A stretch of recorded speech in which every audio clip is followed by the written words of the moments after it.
Bonjour Enda Ayari. Bonjour. Merci d'être avec nous. Témoignage exceptionnel ce matin sur RMC et BFM TV. Vous venez porter votre parole. C'est la première fois que vous parlez devant les caméras. Enda Ayari, c'est vous qui avez la première porté plainte contre Tariq Ramadan, le très médiatique, charismatique, penseur, prédicateur musulman, qui a d'ailleurs, je le précise, été plusieurs fois reçu à votre place au micro de Jean-Jacques Bourdin. Une enquête a été ouverte au parquet de Paris. Vous portez plainte, je cite, pour viol, agression sexuelle, harcèlement, intimidation. Tariq Ramadan récuse les faits, il a porté plainte pour dénonciation calomnieuse. Alors depuis que vous avez porté plainte, les langues se délient, on va en parler puisque d'autres femmes, une autre femme pour l'instant, en tout cas a porté plainte, d'autres témoignent.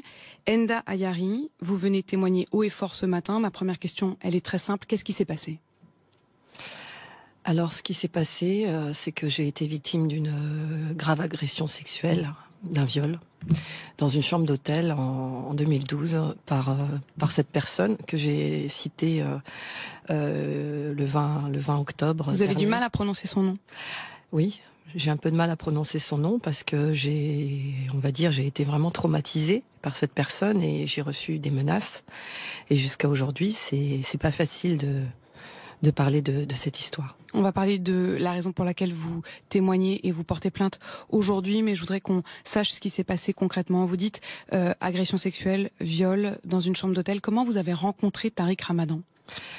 Alors comment j'ai rencontré Tariq Ramadan ? Tout d'abord, j'étais en contact avec lui sur ma page Facebook. Je l'ai contacté parce que j'avais des questions à lui poser au niveau religieux. J'étais dans une période très difficile puisque en fait j'étais séparée de mes enfants. J'ai divorcé donc en 2007 et pour divers problèmes, des problèmes de santé, des problèmes financiers, j'ai été séparée pendant 2 ans de mes enfants et donc mon ex-mari m'interdisait de les voir, m'interdisait de parler à mes enfants. Donc de 2009 à 2011, je suis tombée en dépression. Donc j'ai été voir une assistante sociale qui m'a dit qu'il fallait trouver un grand appartement pour pouvoir récupérer mes enfants, trouver un travail. Et pour trouver un travail, il fallait retirer mon voile. Parce que jusqu'alors, vous étiez intégralement voilée, hein ? Voilà, parce que j'ai porté le voile depuis l'âge de 20 ans. Et donc le fait de devoir retirer le voile pour trouver du boulot, pour pouvoir retrouver la garde de mes enfants, ça a été pour moi très difficile, très compliqué, beaucoup de culpabilisation. Et donc j'étais perdue, je souffrais de la séparation avec mes enfants et donc j'ai contacté Tariq Ramadan pour lui poser des questions justement par rapport à ma situation et du fait que j'avais retiré le voile et que je ne faisais plus mes prières à l'heure. Et qu'est-ce qui dérape ? En fait, ce qui s'est passé, c'est que pendant plusieurs mois, Tariq Ramadan répondait à mes questions. Donc, c'est lui en personne qui m'a répondu sur Facebook. Et ensuite, du jour au lendemain, ce qui s'est passé, c'est que j'ai retrouvé mes enfants en 2011 et donc j'ai posté une photo de moi sans le voile sur ma page Facebook, donc une photo de profil où je ne portais pas le voile, j'étais les cheveux libres et j'étais maquillée comme aujourd'hui. Et là je reçois subitement un message de Tariq Ramadan qui me dit salam alaikum, donc bonjour, et puis qui me dit c'est pas bien ce que vous faites. Alors je lui dis mais qu'est-ce que j'ai fait de mal ? Il me dit cette photo. Donc je lui dis mais comment ça ? Alors là j'étais vraiment paniquée parce que je comprenais pas ce qu'il me reprochait. Il me dit cette photo suscite. Et il faut préciser à ce moment-là, et on le sent, que vous aviez de l'admiration pour Tariq Ramadan. Vous attendiez beaucoup de lui. Tout à fait. J'attendais parce que pour moi c'était quelqu'un qui était vu comme un grand savant, comme une personne. Alors moi avant j'étais salafiste et le fait justement d'avoir retiré mon voile, je me suis dit je vais pouvoir être une femme musulmane tout en étant en travaillant, tout en étant modérée. Et pour moi Tariq Ramadan c'était l'image de l'islam modéré en France. On pouvait concilier islam et vie à la française. Et donc c'est pour ça que j'avais besoin d'être en contact avec lui justement pour être rassurée. Et à ce moment-là, il vous dit ça n'est pas bien. Exactement, à ce moment-là, donc il me dit, la première chose qu'il me dit, c'est pas bien, c'est vraiment pas bien ce que vous faites. Alors je me dis mais qu'est-ce que j'ai fait de mal ? Il me dit cette photo en fait suscite vous suscitez le désir des hommes en fait. J'attire les hommes et donc il m'a parlé de mon maquillage. Il m'a dit vous êtes maquillée sur cette photo, c'est pas bien. Déjà vous ne portez pas le voile, mais en plus vous rajoutez du maquillage. Alors là j'étais très mal à l'aise. Et donc par Facebook, qu'est-ce qui qui suscite la rencontre à proprement parler? En fait, ce qui s'est passé, donc moi, il m'a mis très mal à l'aise quand il m'a fait ce reproche. Et ensuite, je lui ai dit, mais voilà, je suis désolée, je ne pensais pas faire quelque chose de mal en mettant cette photo. Et puis ensuite, la conversation est devenue plus intime. C'est-à-dire que le savant, l'homme que je voyais comme un savant, était devenu un homme. Et un homme qui s'intéressait à moi, parce qu'il me posait des questions. Il me dit, alors, comment va votre vie? Racontez-moi. Donc, il s'intéresse à moi. Donc, moi, je lui réponds. J'étais quand même... Vous vous dites que Tariq Ramadan s'intéresse à moi. Complètement. Moi, j'étais vraiment très touchée, très troublée d'ailleurs. Et puis à un moment, je dis mais vous n'êtes pas Tariq Ramadan, parce que je me suis dit c'est pas possible. Tariq Ramadan ne peut pas perdre son temps à discuter avec moi, à s'intéresser à moi. Donc je lui dis vous n'êtes pas Tariq Ramadan. Je suis certaine que vous êtes quelqu'un que vous vous faites passer pour Tariq Ramadan. Et il me dit non, c'est bien moi. Et il me dit, je vais vous le prouver, si vous voulez, en webcam. C'est lui qui me propose de discuter via Skype. Et donc là, je lui donne mon identifiant, il m'ajoute sur Skype. Et à ce moment-là, il met sa webcam et je vois Tariq Ramadan en face de moi. Alors moi, je mets pas ma webcam parce que je me trouvais pas à l'aise. Donc il ne me voyait pas, mais moi, je le voyais en personne. Et encore à ce moment-là, j'ai cru que c'était un sosie. Donc je lui ai dit, mais c'est pas possible, vous êtes un sosie. Et là, il s'est fâché. Et il m'a dit, écoutez, si c'est ça, si vous me prenez pour un menteur, on arrête la discussion, on ne se contacte plus. Et là, j'ai dit, non, je vous crois. Donc, je vous crois. On voit même dans votre regard, Enda Yari, que à ce moment-là, vous avez presque eu un peu peur, quoi. Oui, parce qu'à ce moment-là, il s'intéressait à moi et je voulais pas perdre ce contact. Et quand il m'a menacé donc d'arrêter là, je lui ai dit, non, je vous crois. Je vous fais. Il me dit, voilà, faites-moi confiance, c'est bien moi. Je lui dis, oui, je vous fais confiance. À ce moment-là, il me demande mon numéro de téléphone. Donc il m'a dit je vous ferai un appel demain et puis on en reparlera. Et donc il m'appelle le lendemain et à ce moment-là il me propose, il m'envoie des SMS, il m'appelle pendant plusieurs jours et puis il me propose une rencontre. Alors moi je suis ravie parce que je lui dis j'ai un tas de questions sur la religion à vous poser. Et date est prise pour un rendez-vous. Voilà, exactement. Ça se passe quand et où? Alors en fait c'était donc il me disait qu'il était de passage à Paris. Et donc il m'a dit on peut se voir après une conférence. Je vais donner une conférence à Paris, on pourra se voir pour justement discuter. Alors moi je me dis bon c'est vraiment formidable. Donc je me prépare donc pour ce rendez-vous. Et donc j'en parle à quelques amis très proches et pour moi c'était un rendez-vous extrêmement important parce que je voulais vraiment lui poser des questions sur la religion et puis je pensais aussi, je me suis dit mais il s'intéresse à moi, peut-être qu'on pourra devenir est-ce que vous espériez plus proche. Ça s'est transformé en cauchemar. Exactement. Alors ce qui s'est passé, c'est que en fait, moi j'imaginais, alors je m'étais vraiment j'idéalisais beaucoup Tariq Ramadan et je me suis imaginé qu'on allait manger dans un restaurant ou prendre un verre et discuter et puis finalement ce qui s'est passé, c'est que je suis allée à Paris, donc j'ai été reçue chez une amie au préalable et ensuite j'ai laissé mes affaires chez cette amie et donc Tariq Ramadan m'appelle, donc je me dis prends un taxi et rejoins-moi donc à telle adresse. Il me donne l'adresse de l'hôtel et ensuite il me dit tu vas me rejoindre directement dans la chambre. Il me donne le numéro de la chambre. Il me dit parce que ce sera beaucoup plus confortable de discuter tranquillement car il y a trop de gens dans le hall de l'hôtel. À ce moment-là, vous vous méfiez pas? Pas du tout. Pas du tout, aucune méfiance. Moi, pour moi, c'était comme un grand frère, comme un homme. Voilà, c'était un homme religieux, un homme. Voilà, j'y allais en toute confiance, quoi. Vous poussez la porte. Qu'est-ce qui se passe? Et ce qui se passe, c'est qu'au moment où je pousse la porte, il ouvre la porte. Donc là, je le vois, il est très grand. Je le vois en face de moi. Il me dit de rentrer. Et il avait une assiette de pâtisserie orientale à la main. Il m'en propose. Donc moi, je lui dis non. Donc ensuite, il va se laver les mains. Il revient et à ce moment-là, en fait. Il m'embrasse directement, donc quelques secondes après, il m'embrasse mais très fort directement. Là, je reconnais que je me suis laissé faire. Par contre, ce qui s'est passé quelques secondes après, ça a été le pire, on va dire.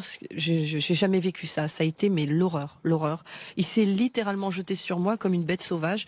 J'ai pas eu le temps de respirer. Je me suis retrouvée sous lui. Tout de suite, j'ai dit non, ça va trop vite. Non, s'il te plaît, arrête. Et puis, plus je disais non, et plus il s'est mis en colère. Et en fait, il m'a frappé très violemment. Il m'a giflé très fort. Ensuite, il m'a étranglé. Donc, pendant plusieurs secondes, j'avais le souffle coupé. J'ai vraiment cru mourir, vraiment. Et là, il m'a violée. Et j'ai j'étais certaine que ce soir-là, si je continuais à le repousser, il me tuerait. Donc il a fait ce qu'il avait à faire. Et donc le lendemain matin, il est parti avant moi en me disant de partir discrètement. Et je suis partie. Vous avez eu peur de mourir? Oui, oui. Et après, pourquoi vous n'avez rien dit sur le moment? En fait, ce qui s'est passé, c'est que j'étais très honteuse. Vraiment, je m'en voulais. C'est-à-dire que ma réaction, tout de suite, ça n'était même pas de lui en vouloir à lui. C'était à moi que j'en voulais. Vraiment. Je me suis dit, mais moi qui me croyais intelligente, moi qui me croyais capable de me protéger, je n'ai pas su me protéger ce soir-là. Et donc, lui m'avait dit, c'est ce que tu voulais, hein, c'est ce que tu voulais, tu es venu pour ça. Il m'a insulté. Et il m'a dit, mais c'est ce que méritent les femmes comme toi. C'est ce que tu mérites, puisque tu as cherché. En gros, il me faisait comprendre, il me l'a redit plusieurs fois, que le fait que je retire le voile, que je ne porte pas le voile, ça voulait dire que je méritais ce qu'il m'avait fait subir. C'est moi qui avais provoqué son désir, et c'était de ma faute. Et à ce moment-là, il m'a aussi reproché de ne pas être expérimentée sexuellement. Il m'a dit que c'était moi la responsable, que je l'avais mis en colère, parce que j'étais qu'une petite fille. Donc je me suis sentie nulle, j'étais incapable de satisfaire un homme, que c'était moi la fautive, que j'avais ce que je méritais. J'avais honte, je ne voulais absolument pas que quelqu'un le sache. Ce sont des mots d'ailleurs également ceux de la seconde personne, la seconde femme qui a porté plainte et qui raconte le même mode opératoire que vous et une violence inouïe. Vous avez eu peur ensuite de le dénoncer ? Complètement, parce que en fait, ce qui s'est passé, c'est que j'ai été sous emprise. C'est-à-dire que c'est un peu comme une emprise sectaire. C'était comme un gourou, en fait. Il est dans mon mental. Il me manipule, et donc moi, j'étais très faible. C'était une période de grande fragilité. Donc je me sentais incapable d'aller le dénoncer, et puis rapidement, de toute façon, quand je lui ai dit à un moment donné que j'allais le dénoncer, il m'a menacé très fort. Il m'a menacé, mais il m'a carrément menacé de mort. Il a menacé mes enfants, parce que c'est vrai qu'à un moment je me suis rebellée contre lui, donc je l'ai insulté. Je lui ai dit que j'allais le dénoncer, et je lui ai dit que j'avais eu écho, que d'autres femmes avaient vécu ce que j'avais vécu, et que j'allais retrouver ces autres femmes, et qu'on allait faire ensemble quelque chose contre lui. Et c'est à ce moment-là, il m'a dit, Enda, je sais tout de toi, et je ne suis pas seule. On sait où tu habites, on sait ce que tu as fait dans ton passé, et on sait exactement ce que tu fais chaque jour qui passe. Je te conseille, et il m'a dit, je te conseille de fermer ta bouche et de garder ça pour toi, parce que tu ne voudrais pas qu'il arrive malheur à tes enfants, n'est-ce pas? C'est ce que vous avez fait d'ailleurs. Vous vous êtes tue pendant longtemps. C'est ça. Quand il a parlé de mes enfants, alors là, c'était vraiment mon point faible. Mon point faible, c'est mes enfants, et donc j'ai décidé de me taire à cause de ça, de cette menace surtout. Est-ce que vous avez peur encore aujourd'hui, Enda Ayari? Alors, ce qui s'est passé jusqu'à aujourd'hui, il a fallu 5 ans déjà pour en parler, et puis la campagne contre le harcèlement qui m'a donné la force de donner son nom. C'est ce qui vous a déterminé à parler aujourd'hui, Enda Ayari, et à porter plainte enfin? Tout à fait. En fait, quand j'ai vu ces actrices de cinéma qui portaient plainte contre le producteur, qui pourtant était quelqu'un de puissant, quand je voyais dans les réseaux sociaux, à la télé, toutes ces femmes qui disent qu'il faut dénoncer son agresseur, je me suis posée devant mon ordinateur un matin sur ma page Facebook, et je me suis dit, mais moi aussi, j'ai subi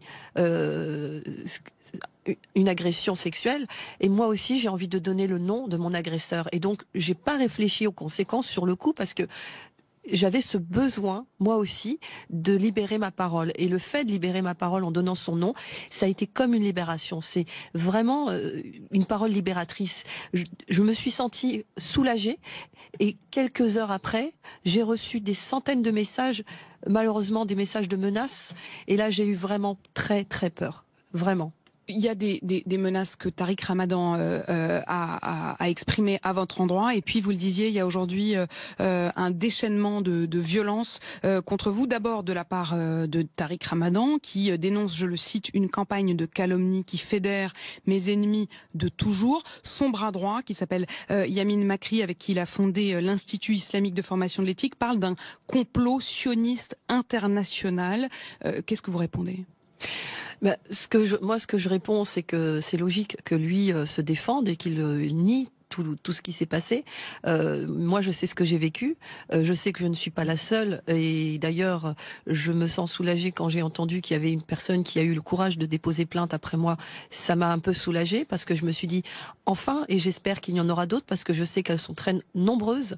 Et le fait de dire que je suis manipulée par des sionistes, que je fais ça pour vendre mon livre, pour faire le buzz. Alors tout ça c'est faux, c'est absolument faux. Moi je suis musulmane. On m'a même dit que que j'avais apostasié, que j'attaquais l'islam et les musulmans en attaquant Tariq Ramadan. Mais vous avez conscience que l'accusation que vous portez est extrêmement grave et surtout sur quelqu'un effectivement qui incarne aux yeux de beaucoup l'islam de France. Oui, bien sûr, mais c'est pour ça que beaucoup de femmes n'osent pas parler parce qu'elles ont aussi cette honte. On a cette honte, on culpabilise, on a peur des réactions et la preuve, moi je reçois des centaines de messages d'insultes, de menaces. Je comprends. Il y en a certaines les que pauvres, je vois les à femmes l'instant sur les réseaux sociaux. Vous l'aviez cherché en passant du statut de salafiste au statut de danseuse du ventre qui veut qu'on parle d'elle.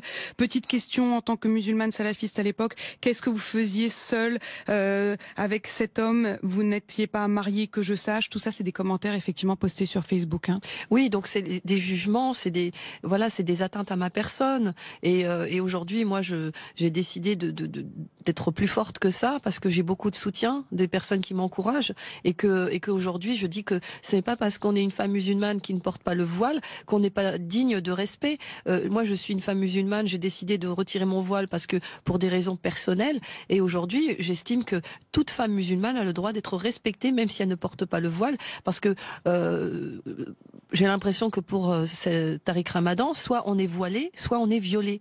Donc non, on peut être une femme respectable qui ne porte pas le voile, on peut être une musulmane laïque, c'est ce que je suis aujourd'hui et je défends l'islam, l'islam de la tolérance, l'islam qui défend les droits des femmes, parce que heureusement il y a des hommes musulmans qui respectent la femme. Et cet homme n'est pas du tout un exemple. Tariq Ramadan, lui, il dit justement que c'est un combat politique, puisque sa façon de se défendre, il dit, c'est une campagne de calomnie qui fédère mes ennemis de toujours. Il veut en faire un combat politique. Si vous, aujourd'hui, vous étiez resté salafiste, est-ce que vous auriez quand même dénoncé ce viol ? Alors, si j'étais restée salafiste, je ne pense pas que je serais allée voir Tariq Ramadan, puisque à l'époque où j'étais salafiste, mon ex-mari m'interdisait de lire des livres de Tariq Ramadan, donc il me considérait comme quelqu'un qui n'était pas du chez tout. Vous, hein, vous le racontez voilà. Dans votre livre, J'ai choisi d'être libre. Vous racontez voilà. toutes ces années où marié, vous ne sortiez plus de chez vous. Hein. Voilà. Ce que je voulais, en allant voir Tariq Ramadan, c'est justement devenir une femme musulmane modérée. Voilà, parce que j'étais à l'époque, on va dire, dans une branche un peu extrémiste, et donc moi je voulais allier ma vie de femme, ma vie de maman, ma vie de femme active, tout en étant une bonne musulmane, et je culpabilisais beaucoup. Donc du coup, le fait d'avoir vécu ce que j'ai vécu, ça m'a encore ouvert les yeux sur l'hypocrisie de certains hommes qui se servent de l'islam pour manipuler, pour avoir pour utiliser les femmes comme des objets sexuels. Il n'y a aucun respect pour les femmes, c'est extrêmement grave. Et moi j'ai vu une haine dans son regard, j'ai senti qu'il avait une haine contre les femmes. Je ne sais pas pourquoi. J'ai l'impression que surtout les femmes qui ne portent pas le voile, pour lui, elles méritent ce châtiment. Est-ce que vous avez parlé avec les autres femmes, cette femme qui a porté plainte, qui a raconté des faits à peu près similaires, le même mode opératoire, Tariq Ramadan qui donne rendez-vous dans un grand hôtel après ses interventions, après ses conférences, et puis qui viole d'une manière abominablement violente. Est-ce que vous avez parlé avec ces autres femmes? Alors, je n'ai pas parlé avec ces autres femmes, en tout cas celles qui récemment ont dénoncé les agissements de cette personne. Par contre, moins 7 ont témoigné dans les médias, 2 ont porté plainte, dont vous bien sûr. Je suis pas surprise, mais en 2012, effectivement, j'ai pris l'initiative de contacter une personne qui m'a mis en contact avec 2 victimes. Donc j'ai parlé avec ces victimes au téléphone et elles m'ont dit qu'elles avaient très peur. Elles m'ont dit qu'effectivement il leur avait fait subir des choses très graves, mais que malheureusement elles avaient extrêmement peur parce qu'ils menacent. Les menaces sont sérieuses. Il y a aussi la honte parce qu'il y en a une qui avait refait sa vie et qui ne voulait pas savoir que son compagnon sache ce qui s'était passé. Vous savez, il s'en prend souvent à des femmes fragiles, des femmes qui sont dans des périodes difficiles, des femmes maghrébines, parce que il y a le poids de la famille, de la honte. On est programmé souvent traditionnellement pour être au service de l'homme, pour être soumise, pour être. Donc c'est vrai qu'une femme dans dans le monde musulman qui osent dénoncer un viol, c'est une honte, c'est un sujet tabou. On peut entendre des histoires de viol, d'agressions sexuelles en Occident, des femmes qui vont dénoncer des producteurs, des politiques, mais dans le monde musulman, c'est un vrai sujet tabou. Et moi, j'ai décidé de parler. Alors, c'est très compliqué, c'est très difficile. Je dis pas que c'est facile. On le sent dans votre voix. Moi, je le vois dans votre regard, cette émotion. Enda Ayari, Tariq Ramadan, qui est évidemment invité, qu'il vienne répondre, qu'il vienne s'exprimer. Il est présumé innocent, mais je le rappelle, une enquête a été ouverte après votre plainte. Un dernier mot, Enda Ayari. Comment vous allez maintenant? Est-ce que vous vous sentez mieux? Alors, je me sens mieux parce que j'ai eu beaucoup de soutien. J'ai eu beaucoup de personnes autour de moi qui m'ont encouragée, qui m'ont dit que j'avais raison de faire cette démarche. Et aujourd'hui aussi, ce qui me donne de la force, c'est, je pense à toutes ces femmes qui m'ont contactée. J'ai beaucoup de femmes victimes qui m'ont contactée, qui m'ont envoyé des messages en m'encourageant et qui me disent qu'elles voudraient faire la même chose. Alors je leur dis, moi je suis passée par là. J'ai fondé une association en 2012 et cette association s'appelle Libératrice. Et aujourd'hui, plus que jamais, je réalise à quel point la parole peut être libératrice. Elles vous ont entendu ce matin. Et j'espère vraiment qu'on va m'aider pour cette association parce que j'ai vraiment besoin de soutien pour aider d'autres femmes. C'est vraiment important. Elle vous a entendu ce matin sur RMC et BFM TV. Merci beaucoup, Enda Ayari, d'avoir été avec nous, d'avoir témoigné. 8h57 sur BFM TV et RMC. Merci.